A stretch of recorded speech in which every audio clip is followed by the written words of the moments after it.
Selamat pagi Bapak Ibu yang terkasih dalam Tuhan Yesus Kristus. Shalom. Puji nama Tuhan, kita bersyukur pagi ini kita boleh diberikan kekuatan, kesehatan untuk kita boleh bersama-sama melayani, menyembah Tuhan di tempat ini. Mari kita bersama-sama mengambil waktu untuk bersaat teduh.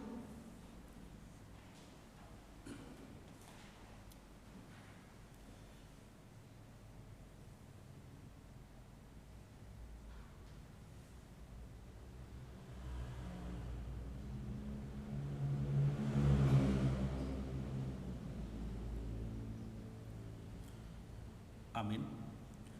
Saudara dalam kasih Tuhan, kami menyambut saudara sekalian untuk datang menghadap Tuhan, dan kebaktian kita pada pagi hari ini kita mau landaskan pada pengakuan bahwa pertolongan kita datangnya dari Tuhan yang menciptakan langit dan bumi, yang kasih setianya kekal untuk selama-lamanya dan yang tidak pernah meninggalkan perbuatan tangannya.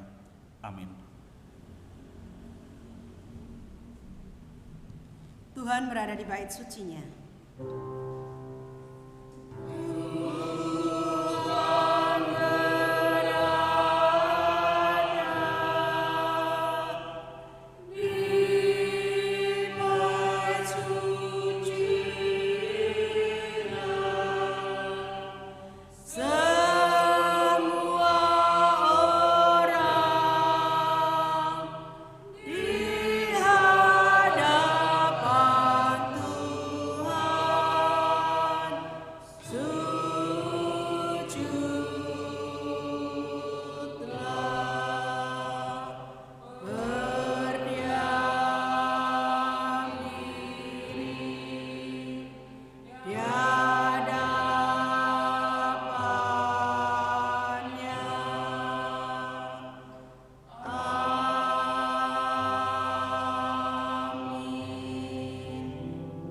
Allah berkata, tetapi kamu akan menerima kuasa kalau Roh Kudus turun ke atas kamu, dan kamu akan menjadi saksiku di Yerusalem dan di seluruh Yudea dan Samaria dan sampai ke ujung bumi.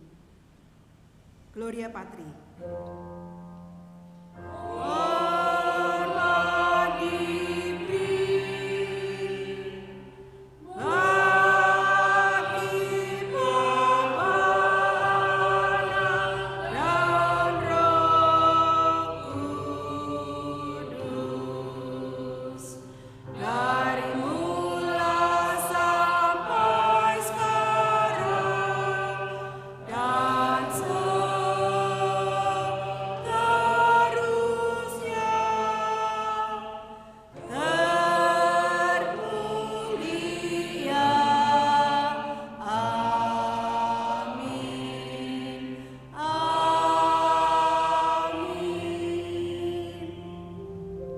Pembacaan bersama yang terambil di dalam 10 hukum. Jangan ada padamu Allah lain di hadapanku, jangan membuat bagimu patung menyerupai apapun yang ada di langit dan di atas, atau yang ada di bumi di bawah, atau yang ada di dalam air di bawah bumi. Jangan sujud menyembah kepadanya atau beribadat kepadanya. Jangan menyebut nama Tuhan Allahmu dengan sembarangan, sebab Tuhan akan memandang bersalah orang yang menyebut namanya dengan sembarangan. Ingat dan kuduskanlah hari Sabat. Hormatilah ayahmu dan ibumu, supaya lanjut umurmu di tanah yang diberikan Tuhan Allahmu kepadamu. Jangan membunuh, jangan berzina, jangan mencuri, jangan mengucapkan saksi dusta tentang sesamamu. Jangan mengingini rumah sesamamu. Jangan mengingini istrinya atau hambanya laki-laki, atau hambanya perempuan, atau lembunya dan kulitnya, atau apapun yang dipunyai sesamamu. Untuk menyambut pembacaan ini kita akan memuji nama Tuhan. Kusuka mengabarkan.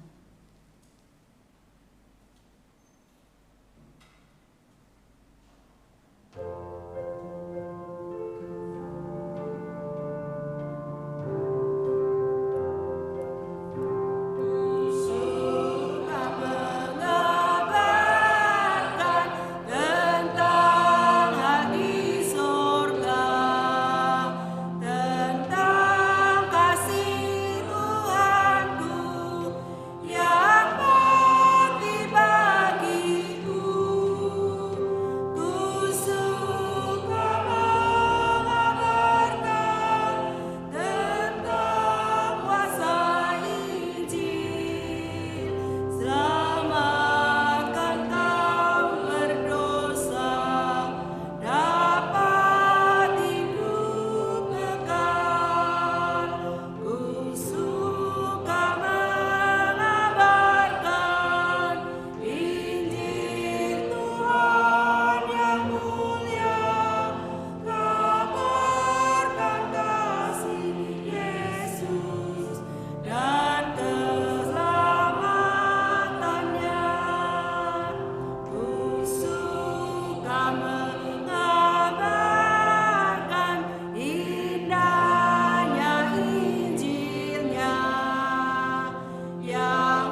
diberkati dalam doa. Doa syafaat pagi ini akan dipimpin oleh Jauh Sanusi. Kami persilahkan.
Kita akan bersama membuka firman Tuhan yang terambil di dalam Kisah Para Rasul 11 ayat 19 sampai 30. Untuk ayat 19 dibacakan oleh kaum bapak, kemudian ayat yang ke-20 dibacakan oleh kaum ibu, dan selanjutnya kami persilakan. Sementara itu banyak saudara-saudara telah tersebar karena penganiayaan yang timbul sesudah Stefanus dihukum mati. Mereka tersebar sampai ke Fenisia, Siprus dan Antioquia.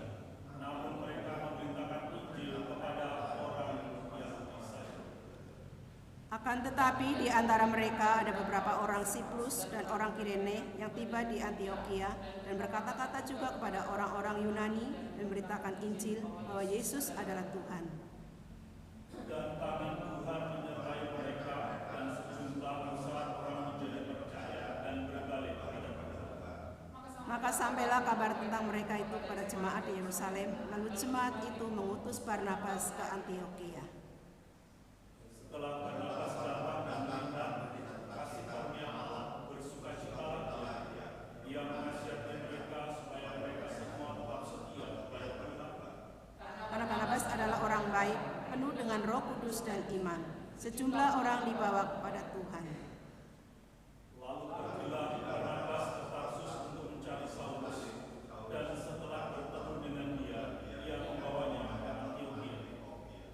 Mereka tinggal bersama-sama dengan jemaat itu 1 tahun lamanya, sambil mengajar banyak orang. Di Antiokhia murid-murid itu untuk pertama kalinya disebut Kristen. Pada waktu itu datanglah beberapa nabi dari Yerusalem ke Antiokhia. Seorang dari mereka yang bernama Agabus mengatakan bahwa seluruh dunia akan ditimpa bahaya kelaparan yang besar. Hal itu terjadi juga pada zaman Claudius. Lalu murid-murid memutuskan untuk mengumpulkan suatu sumbangan sesuai dengan kemampuan mereka masing-masing dan mengirimkannya kepada saudara-saudara yang diam di Yudea. Hal itu mereka lakukan juga dan mereka mengirimkannya kepada penatua-penatua dengan perantara Barnabas dan Saulus.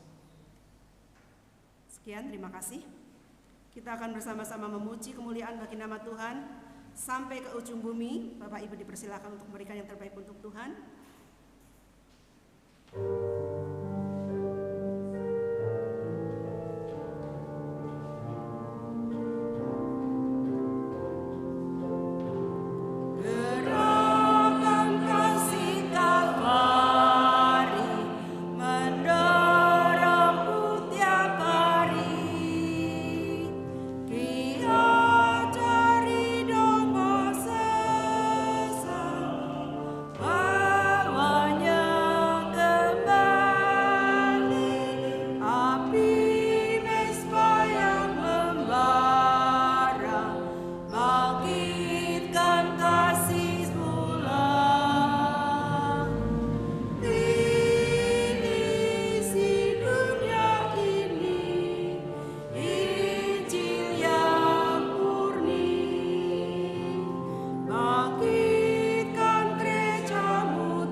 Persembahan ini kepada Tuhan.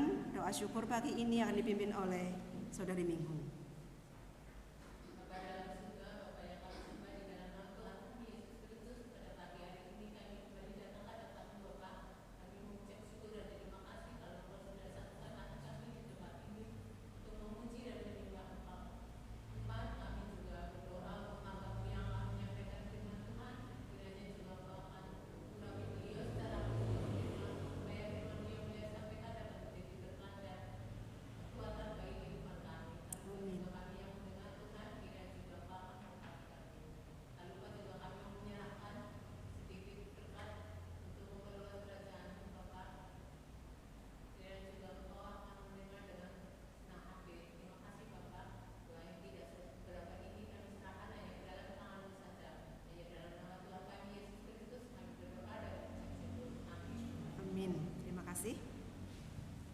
Sebentar kita akan mendengarkan kebenaran firman Tuhan yang akan disampaikan oleh hambanya Bapak Pendeta Hadi dengan tema dihambat semakin merambat.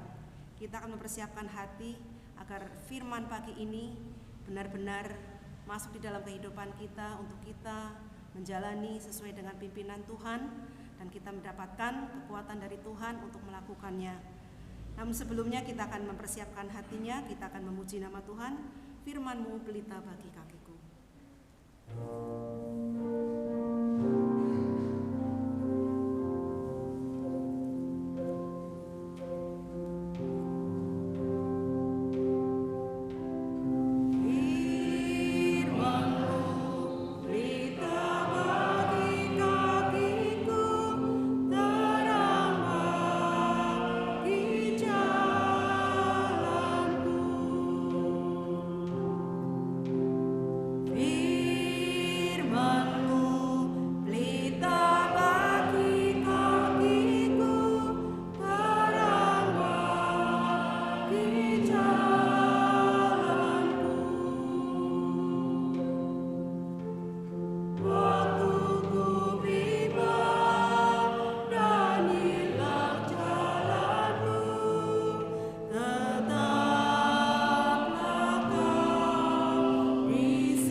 Bapak Ibu bimbang, di saat Bapak Ibu takut, Tuhan akan selalu memberikan jalan.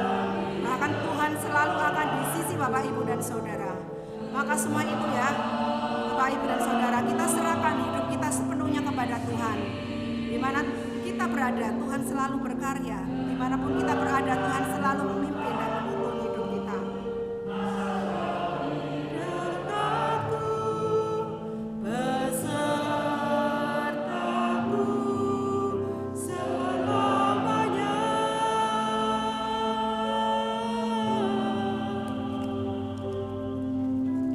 Persilakan Bapak Pendeta Hadi untuk menyampaikan firman Tuhan pagi ini.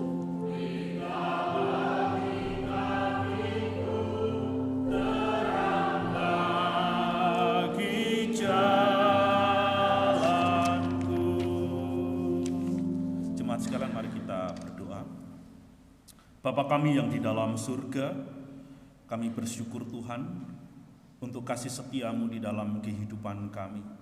Sehingga pada pagi hari ini kami boleh datang ke rumah Tuhan untuk beribadah, untuk menyembah-Mu Tuhan, untuk memuji-Mu, untuk mengagungkan-Mu ya Tuhan. Dan kiranya kami boleh bersehati ya Bapa, bahwa kami sebagai anak-anak-Mu kami rindu untuk bertumbuh di dalam iman kerohanian kami.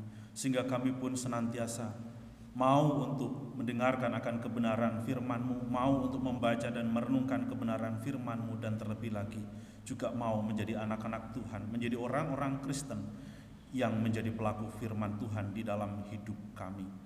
Terima kasih Bapa untuk firman-Mu yang boleh kami baca dan akan kami renungkan. Mohon Engkau menerangi hati dan pikiran setiap kami Tuhan.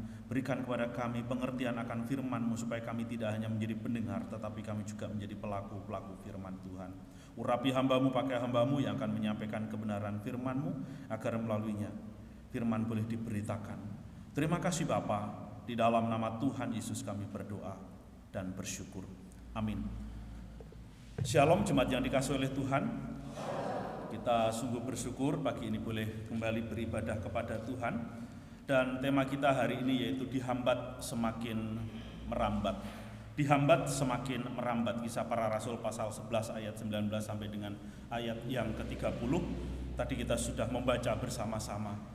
Saudara-saudaraku yang dikasihi oleh Tuhan, orang paling mudah meninggalkan keyakinannya, benar-benar meninggalkan ketika di dalam hidupnya itu menghadapi masalah, menghadapi persoalan yang begitu berat karena iman. menghadapi penganiayaan karena iman. Dan mungkin ada di antara kita yang pernah mengalami hal ini ketika akan meninggalkan imannya, meninggalkan kepercayaannya, meninggalkan keyakinannya, kemudian mau mengikut Kristus. Yang tadinya bukan orang Kristen sekarang mau berganti status menjadi orang Kristen, menjadi pengikut Kristus.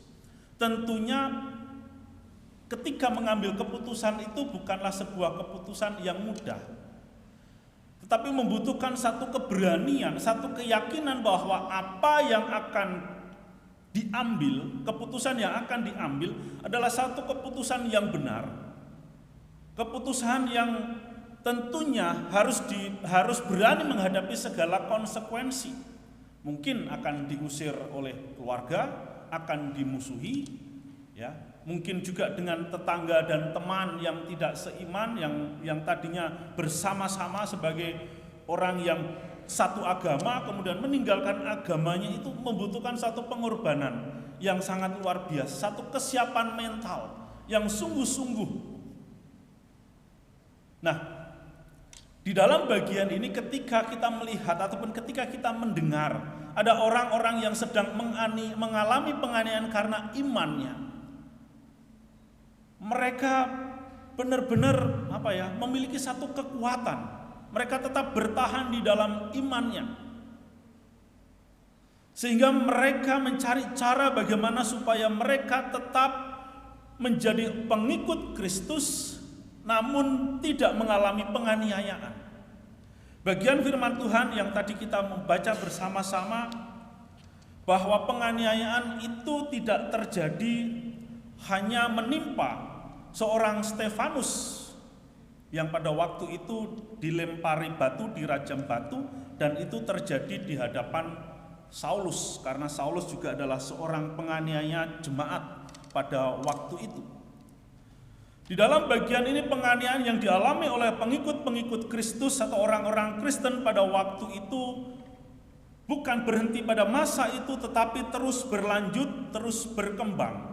Kenapa saudara-saudara penganiayaan itu terjadi? Penganiayaan itu terjadi karena ada begitu banyak orang-orang Yahudi yang percaya kepada Kristus, yang percaya kepada pemberitaan Injil, sehingga mereka meninggalkan keyakinannya dan menjadi pengikut Kristus. Penganiayaan yang terjadi itu dilakukan oleh orang-orang Yahudi dan didukung oleh orang-orang Romawi. Jadi secara politik mereka para penganiaya jemaat ini mendapatkan satu kekuatan ekstra, satu kekuatan yang begitu besar. Kenapa? Karena pemberitaan Injil yang terjadi, yang dilakukan oleh murid-murid Kristus, oleh para rasul, begitu berkembang dengan begitu luar biasa. Khususnya di kalangan orang-orang Yahudi, di kalangan bawah, di kalangan masyarakat biasa. Mereka meninggalkan keyakinan mereka, kemudian menjadi pengikut Kristus. Sehingga kekristenan di Yerusalem itu begitu luar biasa. Perkembangan orang-orang Kristen, perkembangan kekristenan itu berkembang dengan begitu luar biasa, sehingga orang-orang Yahudi merasa terancam bahwa para pengikutnya mereka berbalik arah, mereka meninggalkan keyakinannya dan menjadi pengikut Kristus. Para orang-orang Kristen pengikut Kristus dianggap orang-orang bidat, dianggap sebagai penghujat daripada agama Yahudi. Sehingga itulah yang menimbulkan kekacauan, yang menimbulkan huru-hara, yang menimbulkan penganiayaan yang dialami oleh orang-orang Kristen yang ada di Yerusalem. Dan tadi saya katakan itu ditambah dengan kekuatan militer yang dimiliki oleh Kekaisaran Romawi. Nah, sehingga penganiayaan terhadap orang Kristen di Yerusalem itu terus-menerus terjadi, saudara. Bukan hanya setahun, 2 tahun. Bagian yang kita baca tadi, yang mungkin hanya 2 menit kita membacanya, itu adalah sebuah peristiwa yang terjadi, yang diceritakan oleh Lukas kurang lebih sekitar 1,5 sampai 2 tahun. Tetapi hanya ditulis dari ayat 19 sampai dengan ayat yang ke-30. Saudaraku yang dikasihi oleh Tuhan, penganiayaan itu begitu berat yang dialami. Sehingga bagaimana mereka mencari cara untuk menyelamatkan diri. Mereka tidak mau mengingkari imannya yang mereka percaya kepada Kristus. Mereka sudah mendapatkan anugerah keselamatan itu. Mereka yang percaya kepada Kristus mau percaya dengan sungguh-sungguh. Mereka mau menjadi orang-orang Kristen yang setia kepada Tuhan. Sehingga satu-satunya cara adalah mereka meninggalkan Yerusalem. Mereka menjadi imigran. Mereka pindah ke tempat yang lain. Karena penganiayaan yang dilakukan oleh orang-orang Yahudi yang didukung oleh Kekaisaran Romawi itu terus berlanjut. Kalau kita membaca sejarahnya itu sampai 3 generasi, 3 kekaisaran. Itu berapa ratus tahun begitu. Nah, sehingga kekristenan itu menyebar, dan di dalam bagian yang kita baca tadi, di situ diceritakan bagaimana orang-orang yang dari Yerusalem, orang-orang Kristen itu melakukan perpindahan. Tetapi perpindahan mereka bukan hanya sekedar menghindari penganiayaan, tetapi juga di dalam bagian ini kita melihat semangat mereka untuk menceritakan iman mereka. Di dalam ayat yang ke-19 tadi dikatakan, sementara itu banyak saudara-saudara telah tersebar karena penganiayaan yang timbul sesudah Stefanus dihukum mati. Jadi kalau kita membaca kisah tentang Stefanus, itu kematian Stefanus cukup, ya boleh dikatakan mengerikan. Kalau itu terjadi di hadapan kita, tentunya itu sebuah peristiwa yang seumur hidup kita akan mengingatnya. Bagaimana seorang Stefanus, dia mati dirajam oleh batu, dan itu terjadi di hadapan seorang Saulus di dalam kisah itu. Nah, saudaraku yang dikasihi oleh Tuhan, kemudian karena penganiayaan itu terus-menerus berlanjut, mereka tersebar sampai ke Fenisia, Siprus, dan Antioquia. Namun mereka memberitakan Injil kepada orang Yahudi saja. Jadi di dalam ayat ini orang-orang yang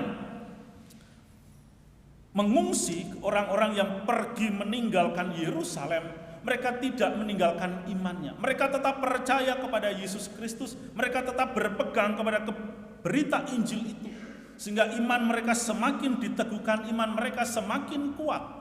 Dan orang-orang yang melarikan diri ini ataupun orang yang menyelamatkan diri ini, mereka tidak melupakan imannya. Mereka tetap melakukan apa yang namanya amanat agung Tuhan Yesus Kristus. Sekalipun dalam keadaan yang sulit sebagai seorang yang tentunya merantau ke kota-kota yang disebutkan di situ tadi, Fenisia, Siprus, dan Antioquia, sebagai pendatang mereka di sana, tetapi mereka tidak kehilangan imannya sebagai orang Yahudi. Mereka percaya yang sudah terima Yesus, mereka memberitakan Yesus Kristus kepada saudara-saudara mereka yang orang-orang Yahudi. Injil diberitakan kepada orang-orang Yahudi yang ada di ketiga kota tersebut, saudara. Sehingga Injil itu semakin menyebar.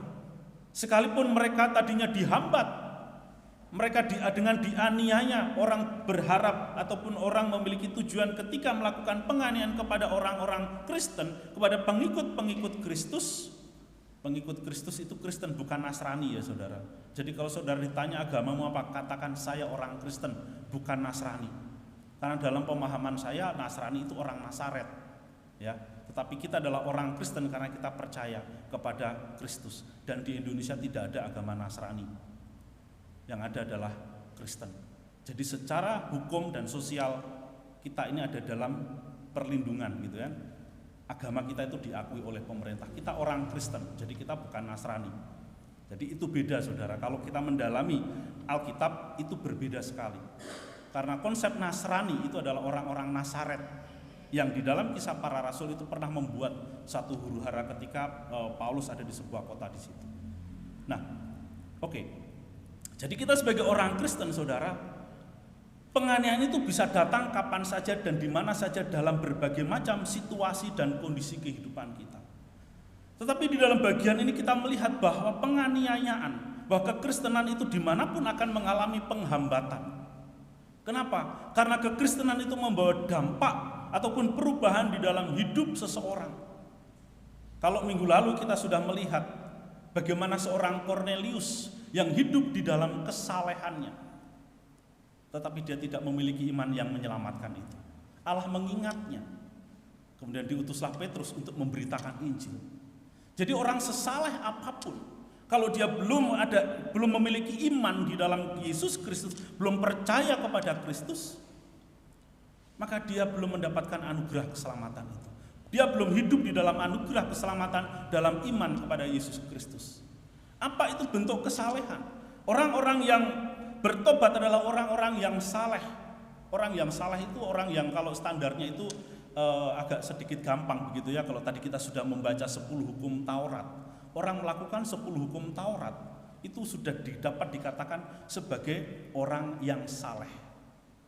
Berdoa, sedekah, kemudian juga selalu berdoa, bersedekah dan juga beribadah di dalam kalangan orang-orang Yahudi.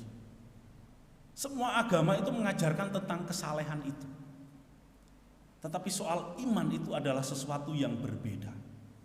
Itulah yang dirasakan oleh orang-orang Yahudi yang sudah menerima Yesus Kristus sebagai Tuhan dan Juru Selamat. Sehingga dalam keadaan mereka sekalipun mereka mengalami penganiayaan, mereka pergi meninggalkan kampung halamannya, meninggalkan kotanya, meninggalkan desanya. Mereka pindah ke tempat yang lain yang lebih aman. Tetapi di tempat yang aman itu mereka tidak melupakan akan gairah ataupun semangat hidupnya sebagai pengikut-pengikut Kristus. Sehingga di dalam ayat 19 dikatakan mereka tetap memberitakan Injil kepada orang-orang Yahudi. Tapi ternyata penganiayaan itu terus-menerus terjadi. Kemudian tetapi tidak hanya sampai di situ. Ayat 20 dikatakan akan tetapi di antara mereka ada beberapa orang Siprus dan orang Kirene yang tiba di Antiokhia dan berkata-kata juga kepada orang-orang Yunani. Orang-orang Yunani berarti bukan orang Yahudi. Dan memberitakan Injil bahwa Yesus adalah Tuhan. Jadi saudara, Injil diberitakan bukan hanya ketika di Antiokhia itu, bukan hanya kepada orang Yahudi. Ada kalangan lain yang juga sama-sama orang Kristen. Dari Yerusalem itu mereka memberitakan Injil kepada orang-orang Yunani. Orang-orang Yunani ini adalah menunjuk kepada orang di luar Yahudi. Nah, sehingga kekristenan yang ada di Antiokhia, jadi kita fokus kepada kota Antiokhia ini, terjadi pertobatan yang luar biasa. Bukan hanya dari kalangan orang-orang Yahudi yang tinggal di Antiokhia, tetapi juga penduduk asli yang ada di Antiokhia, mereka mendengar Injil. Mereka mendengar pemberitaan tentang siapa Yesus Kristus. Yesus adalah Tuhan dan Juru Selamat di dalam kehidupan manusia. Dan saudara, ternyata pemberitaan Injil yang mereka lakukan itu sangat luar biasa. Di dalam ayat 21 dikatakan dan tangan Tuhan menyertai mereka dan sejumlah besar orang menjadi percaya dan berbalik kepada Tuhan. Jadi bukan hanya orang-orang Yahudi yang berbalik yang menjadi pengikut Kristus, tetapi juga orang-orang Yunani, orang-orang yang ada di Antiokhia. Mereka menerima Yesus sebagai Tuhan dan Juru Selamat di dalam hidup mereka. Saudara, ini adalah sebuah pekerjaan pelayanan yang sangat luar biasa. Dan bagaimana dikatakan dalam ayat itu, tangan Tuhan. Dan tangan Tuhan menyertai mereka. Saudara, kalau kita melihat kepada ayat ini ada satu keberanian yang luar biasa. Yang dikerjakan oleh orang-orang Kristen yang ada di Antiokhia, pengikut-pengikut Kristus yang ada di Antiokhia, murid-murid Kristus yang ada di Antiokhia. Mereka memiliki semangat yang membara, semangat yang berkobar-kobar di dalam memberitakan Injil, bahwa Yesus Kristus adalah Tuhan dan Juru Selamat di dalam kehidupan manusia. Dan bagaimana penyertaan Tuhan itu terjadi. Ini yang seringkali saya katakan bahwa penginjilan itu bukan kristenisasi. Karena ada orang-orang yang masih beranggapan bahwa penginjilan itu kristenisasi. Bukan, saudara. Menginjili adalah memberitakan kabar baik. Menyaksikan iman saudara dan saya kepada orang lain yang belum percaya Kristus. Bahwa aku memiliki Yesus Kristus yang adalah Tuhan dan Juru Selamat di dalam hidupku. Sehingga di dalam menghadapi berbagai masalah persoalan yang terjadi dalam hidup saya, hidup kita, saya tidak menjalaninya seorang diri. Ada Tuhan yang hidup, ada Tuhan yang akan menolong, ada Tuhan yang selalu menyertai, memimpin perjalanan kehidupan kita dalam melalui berbagai macam persoalan. Ada Tuhan yang akan menuntun kita di dalam menjalani kehidupan kita selama di dalam dunia ini. Karena aku adalah milik Kristus. Aku dijaga dan dipelihara hidupku oleh Tuhan. Aku bertumbuh mengenal siapa Tuhan yang hidup, bukan Tuhan yang mati. Tuhan yang telah datang ke dalam dunia ini dan menyerahkan dirinya untuk mati di atas kayu salib, untuk menebus kita manusia yang berdosa. Yesus mati, dikuburkan, dan pada hari ketiga bangkit dari antara orang mati. Saudara, kesaksian iman ini merupakan sesuatu yang penting ketika itu kita ceritakan kepada orang lain. Apalagi ditambah, disertai dengan pengalaman-pengalaman hidup kita bersama dengan Tuhan. Ketika melalui berbagai masalah, mungkin itu sakit penyakit dalam hidup kita. Memang saya katakan tidak semua penyakit itu Tuhan sembuhkan. Tetapi melalui penyakit itu, Tuhan mau supaya kita ini sungguh-sungguh berserah kepadanya. Karena kita adalah pribadi ataupun orang yang lemah. Rasul Paulus, dia bisa melakukan mujizat penyembuhan. Dia bisa membangkitkan orang mati. Dia bisa mengusir setan. Tetapi dalam tubuhnya juga Tuhan kasih penyakit yang membuat dia menjadi lemah. Tetapi Paulus mengatakan, justru dalam kelemahanku itulah aku menjadi kuat karena Kristus. Sehingga saudara, ketika kita mengalami kesusahan, kesulitan dalam hidup kita, kalau bukan karena Kristus, aku tidak mampu menjalani semuanya ini. Aku tidak sanggup menghadapi sakit penyakitku.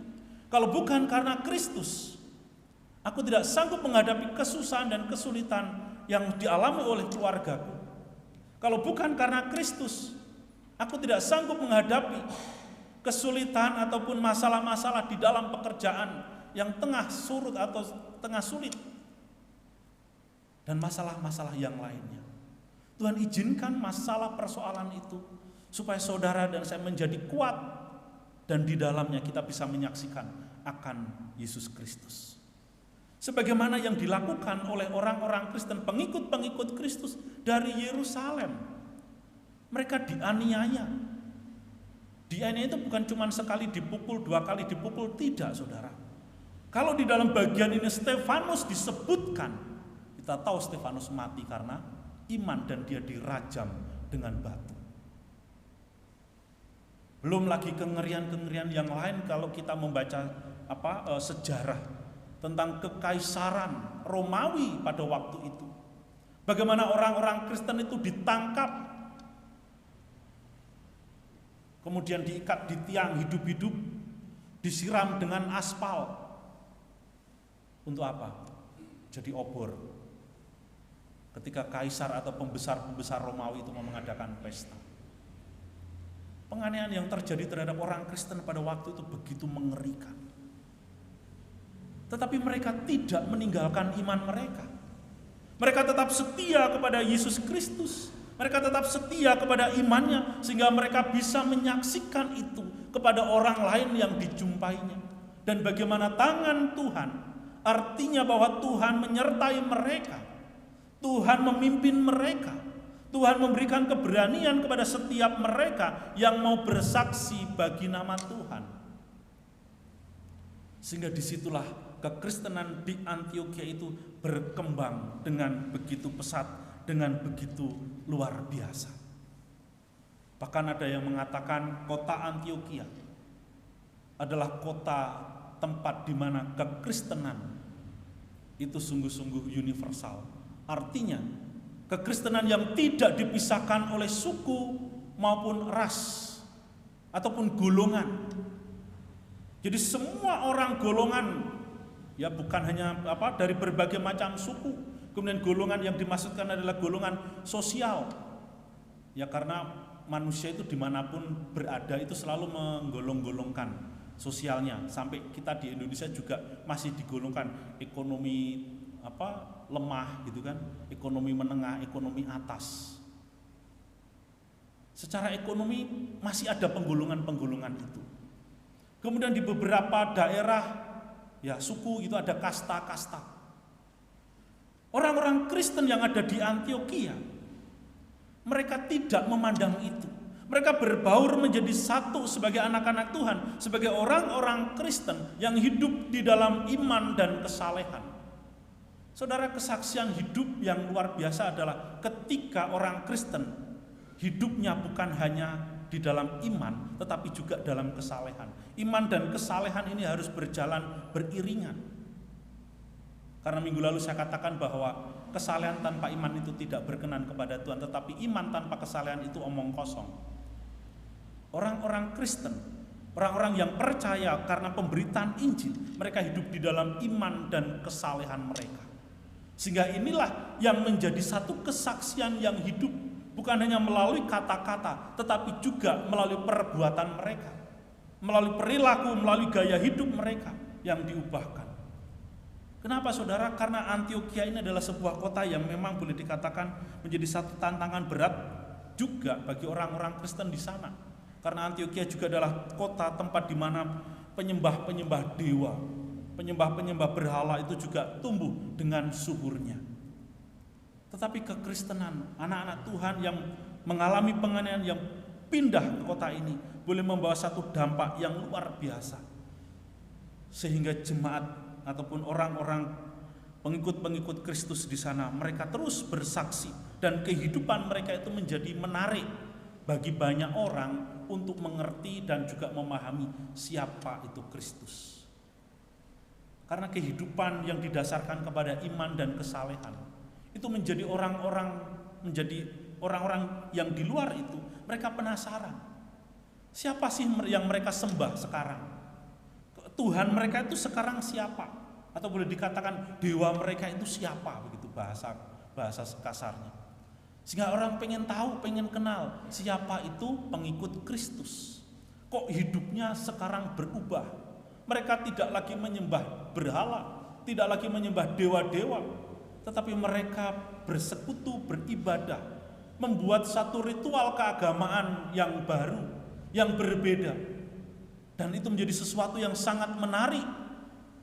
Mungkin mereka ibadah dengan memuji, memuliakan nama Tuhan, mendengarkan akan firman Tuhan, mendengarkan pemberitaan Injil, mendapatkan pengajaran secara moral yang begitu luar biasa, sehingga mereka hidup saling mengasihi. Ada satu perubahan yang sangat luar biasa. Jadi orang-orang Kristen yang dari Yerusalem ketika mereka pindah ke Antiokhia, mereka boleh sungguh-sungguh menjadi garam dan terang di dalam kehidupan mereka. Sehingga banyak orang tertarik dan bagaimana Tuhan kasih karunia-Nya itu dilimpahkan, dicurahkan terhadap penduduk-penduduk yang ada atau kepada orang-orang yang ada di Antiokhia yang sudah mendengar Injil, baik dari kalangan Yahudi maupun dari kalangan Yunani. Sehingga kehidupan mereka menjadi saksi, sesuatu yang berubah, yang mewarnai masyarakat. Dan ternyata berita itu bukan hanya tersebar di Antiokhia. Dalam ayat 22 dikatakan, maka sampailah kabar tentang mereka itu kepada jemaat di Yerusalem. Lalu jemaat itu mengutus Barnabas ke Antiokhia. Saudara, sesuatu yang sangat menarik. Karena Barnabas ini adalah orang yang hidup di dalam iman dan kesalehan. Siapakah Barnabas ini? Saudara, Barnabas ini dicatat di dalam Kisah Para Rasul pasal 4.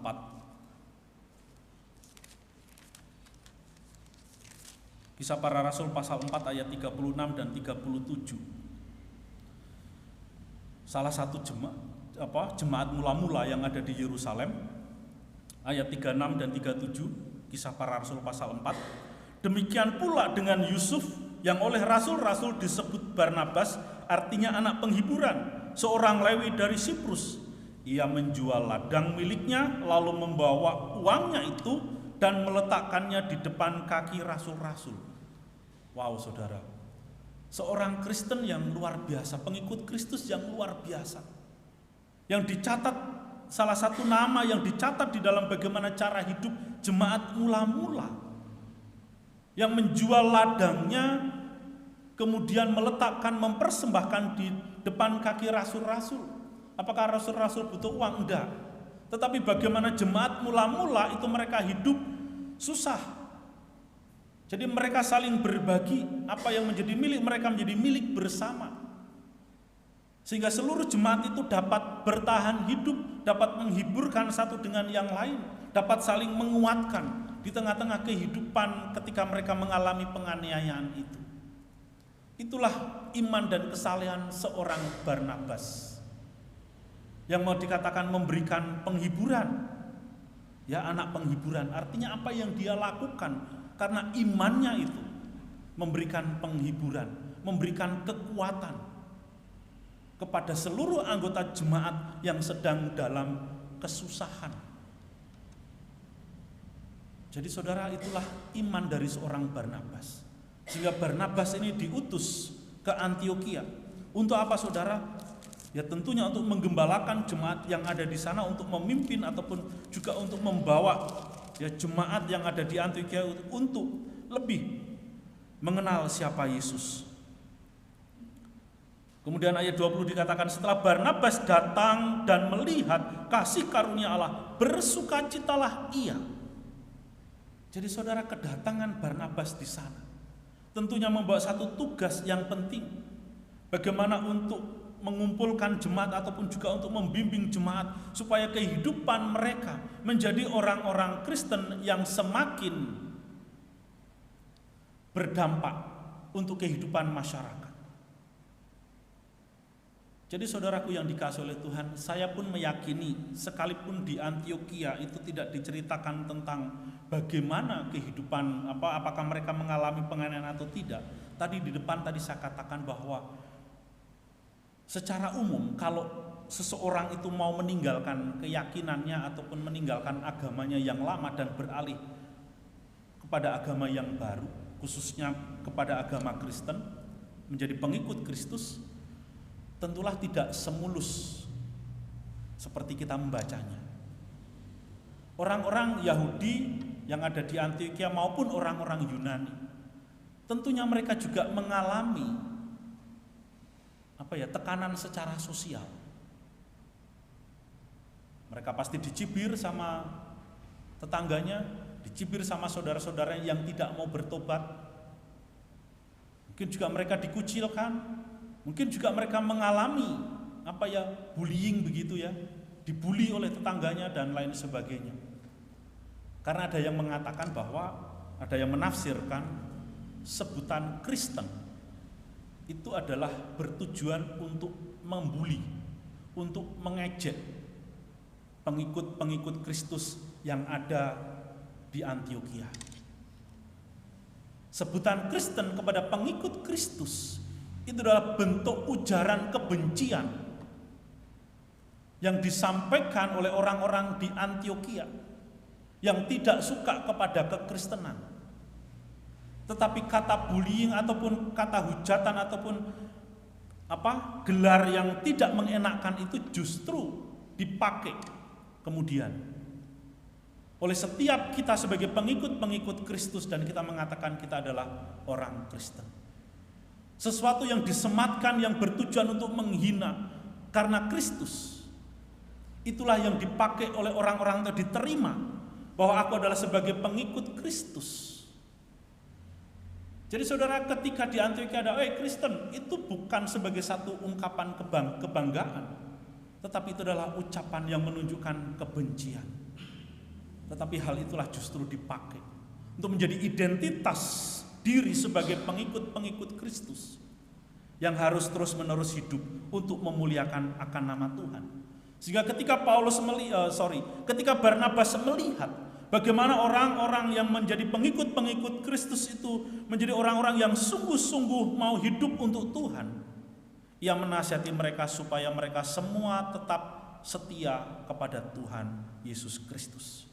Tetap setia di dalam imannya. Karena bagaimana Barnabas bisa melihat pertumbuhan iman yang dialami oleh orang-orang yang ada di Antiokhia tersebut, saudara. Dan dikatakan karena Barnabas adalah orang baik, ya, orang yang begitu saleh, penuh dengan Roh Kudus dan iman. Jadi Barnabas pun memberikan penguatan, artinya ya, menguatkan, memberikan pengajaran tentang kekristenan itu. Sehingga iman orang-orang Kristen yang ada di Antiokhia itu bertumbuh dan sejumlah besar dan sejumlah orang dibawa kepada Tuhan. Artinya ketika Barnabas sampai di Antiokhia, itu semakin banyak orang yang bertobat. Kemudian dikatakan setelah melihat perkembangan jemaat yang ada di sana, Barnabas, walaupun dia penuh dengan Roh Kudus, walaupun dia adalah orang yang baik dan dia adalah orang yang beriman, dia tetap membutuhkan orang lain untuk memberitakan Injil. Dia membutuhkan seorang rekan yang bisa membantu dan juga menolongnya untuk menggembalakan ataupun untuk mengembangkan jemaat yang ada di Antiokhia. Sehingga dia pergi ke Tarsus untuk mencari Saulus. Dan setelah bertemu dengan dia, ia membawanya ke Antiokhia. Jadi pelayanan itu tidak hanya dilakukan oleh seorang diri. Barnabas tahu kenapa Paulus yang dibawa. Kenapa Saulus? Karena Saulus adalah penganiaya jemaat. Tetapi karena dia menolak Kristus, kemudian ya dia menganiaya orang-orang Kristen yang dianggap sesat, dianggap bidat dan lain sebagainya. Tetapi Saulus itu sudah bertobat. Saulus sudah menjadi pengikut Kristus, sehingga kesaksian imannya itu sangat dibutuhkan. Pengajaran daripada Saulus kepada jemaat yang ada di Antiokhia itu dibutuhkan. Doktrin-doktrin yang dipahami dan dipelajari oleh Saulus itu dibutuhkan untuk memberikan kekuatan dan pemahaman yang benar tentang iman Kristen kepada jemaat yang di Antiokhia. Sehingga Barnabas dan juga Saulus ini memberikan pengajaran-pengajaran yang begitu luar biasa kepada jemaat yang ada di Antiokhia, dan mereka bertumbuh dengan begitu luar biasa. Dan di dalam bagian itu bagaimana Saulus dan juga Barnabas mengajar banyak orang. Dan pengajaran itu terus bertumbuh, dan bagaimana orang-orang Kristen itu bertumbuh. Sehingga disitulah nama Tuhan dipermuliakan. Jadi saudara-saudaraku yang dikasih oleh Tuhan,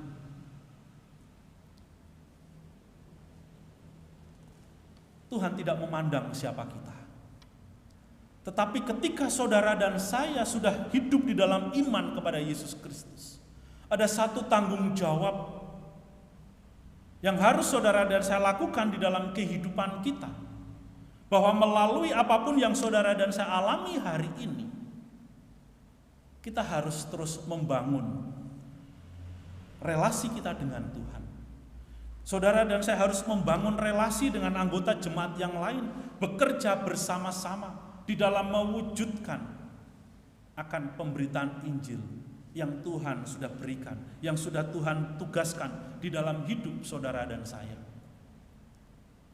Hari ini masih banyak orang-orang yang Tuhan percayakan di dalam hidup kita yang belum mengenal Tuhan Yesus.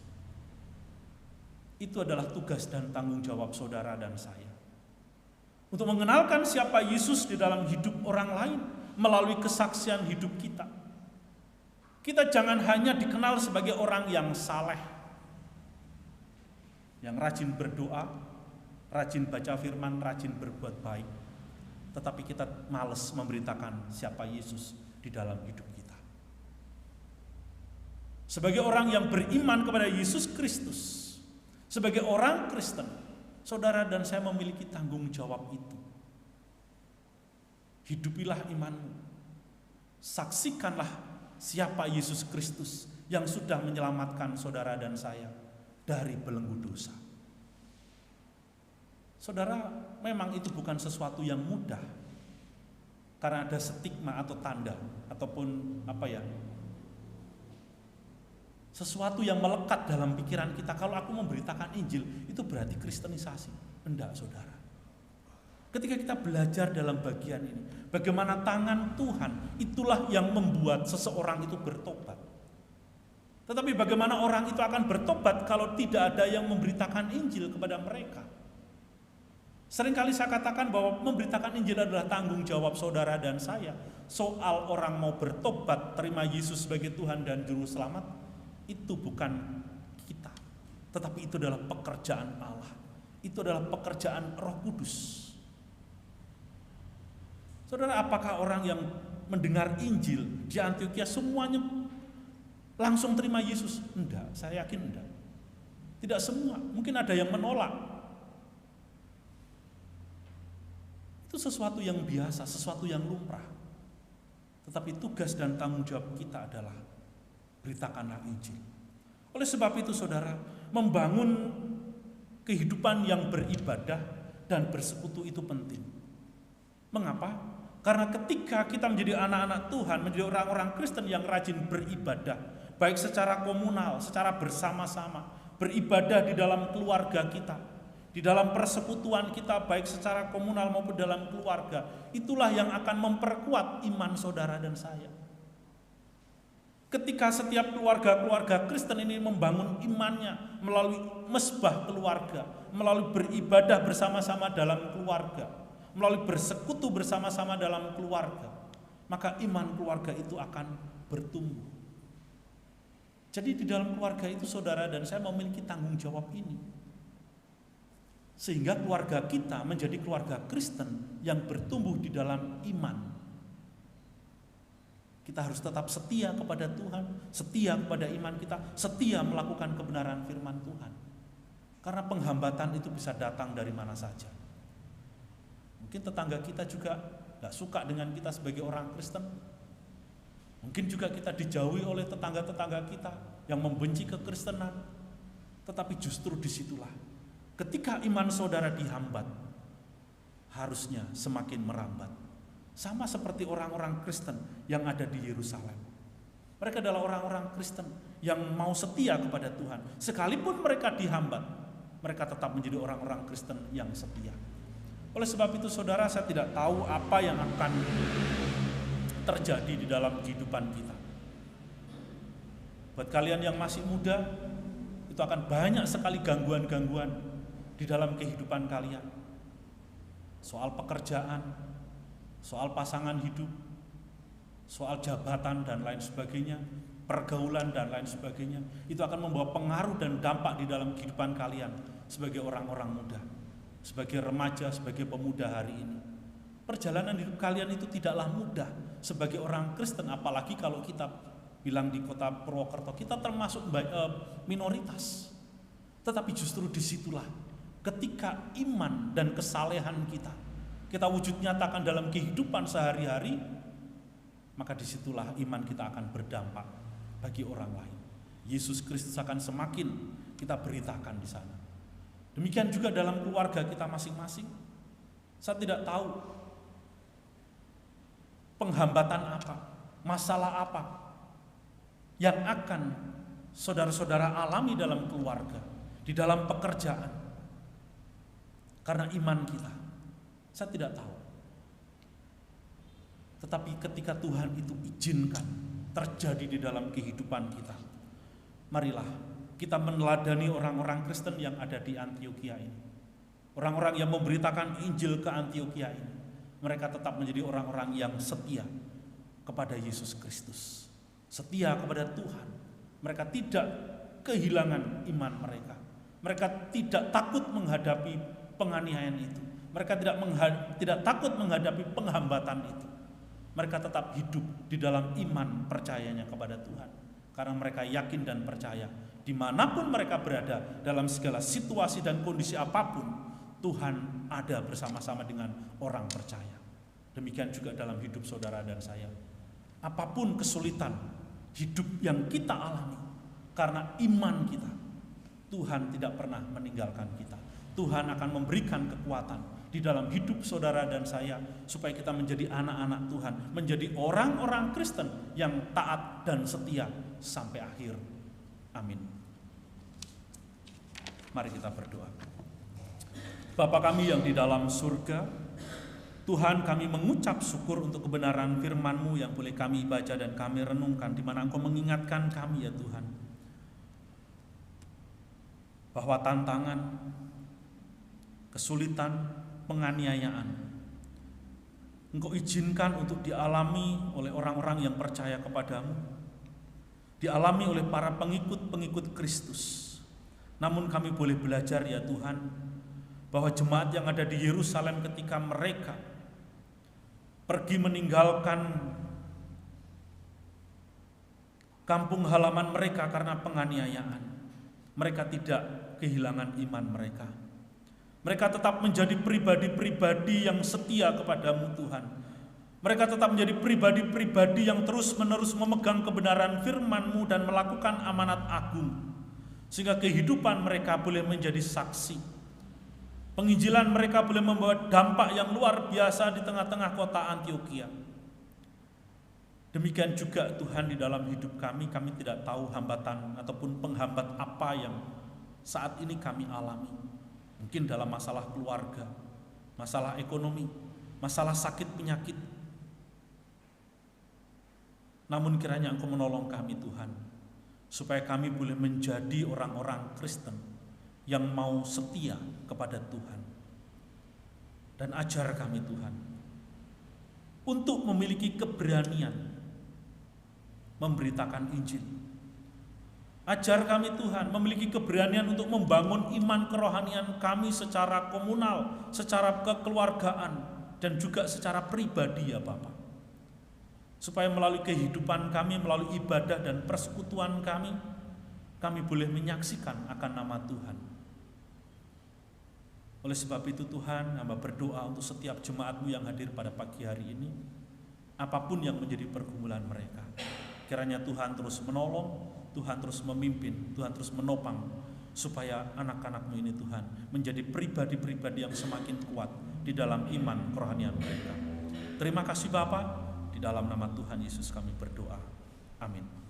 Terima kasih, waktu saya kembalikan ke Bu Karsia. Tuhan Yesus memberkati.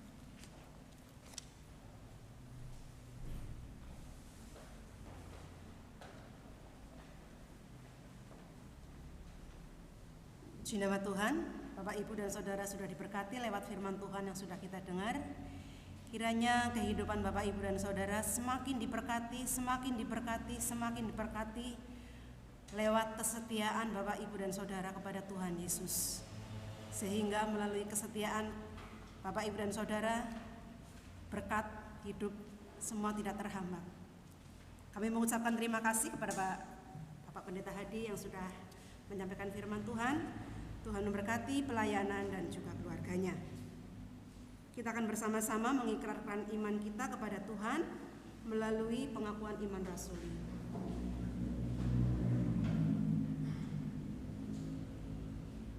Aku percaya kepada Allah, Bapa yang Maha Kuasa, dan Yesus Kristus, anaknya yang tunggal Tuhan kita, yang dikandung daripada Roh Kudus, lahir dari anak dari Maria, yang menderita sengsara di bawah Pontius Pilatus, disalibkan, mati dan dikuburkan, turun ke dalam kerajaan maut, pada hari yang ketiga bangkit pula dari antara orang mati, naik ke surga, duduk di sebelah kanan Allah, Bapa yang Maha Kuasa, dan dari sana Ia akan datang untuk menghakimi orang yang hidup dan yang mati. Aku percaya kepada Roh Kudus, gereja yang kudus dan am, persekutuan orang kudus, pengampunan dosa, kebangkitan tubuh, dan hidup yang kekal. Amin. Segala puji dan hormat kita kembalikan kepada Tuhan. Kita akan mengakhiri ibadah kita. Nanti doa berkat akan disampaikan oleh Bapak Pendeta Hadi. Kita akan menyanyi doksologi. Puji Allah.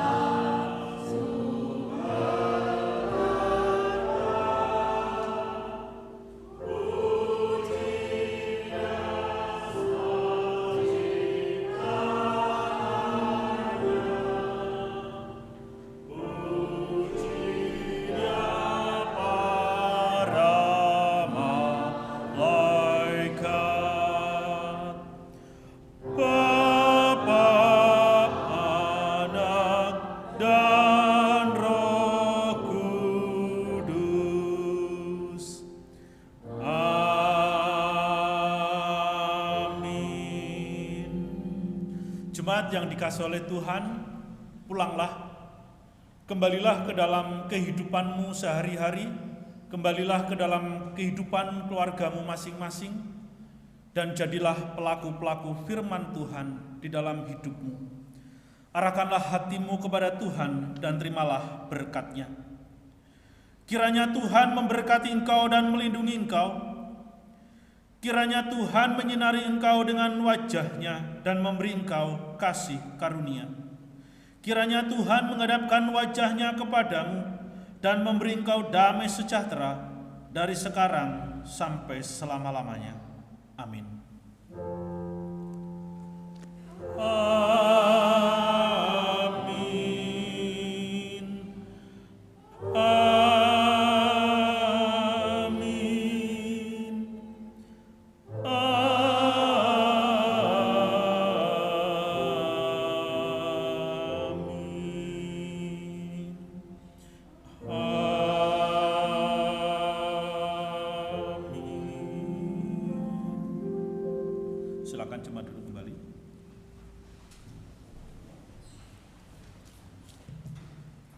akan bacakan warta untuk pelayanan minggu besok. Kami mengucapkan terima kasih kepada hambanya Bapak Pendeta Hadi yang pagi ini sudah membekali firman Tuhan untuk kita semua. Tuhan memberkati senantiasa. Kita juga mengucapkan terima kasih kepada anak-anak Tuhan yang pagi ini melayani Tuhan. Tuhan memberkati studi ataupun apapun yang mereka lakukan. Kami juga mengucapkan selamat datang kepada dua saudara yang pagi ini boleh bergabung menyembah Tuhan. Kami menantikan hari-hari yang akan datang. Tuhan memberkati. Kemudian untuk jadwal pelayanan minggu besok liturgis.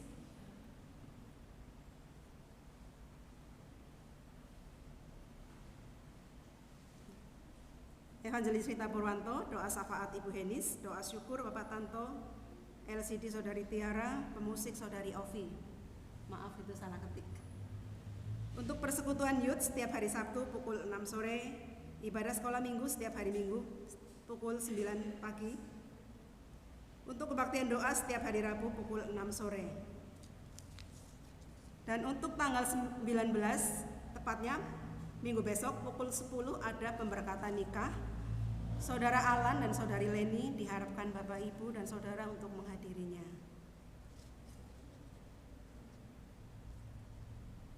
Sekian warta gereja, kita akan bersama-sama menyanyi lagu Immanuel sambil memberikan salam.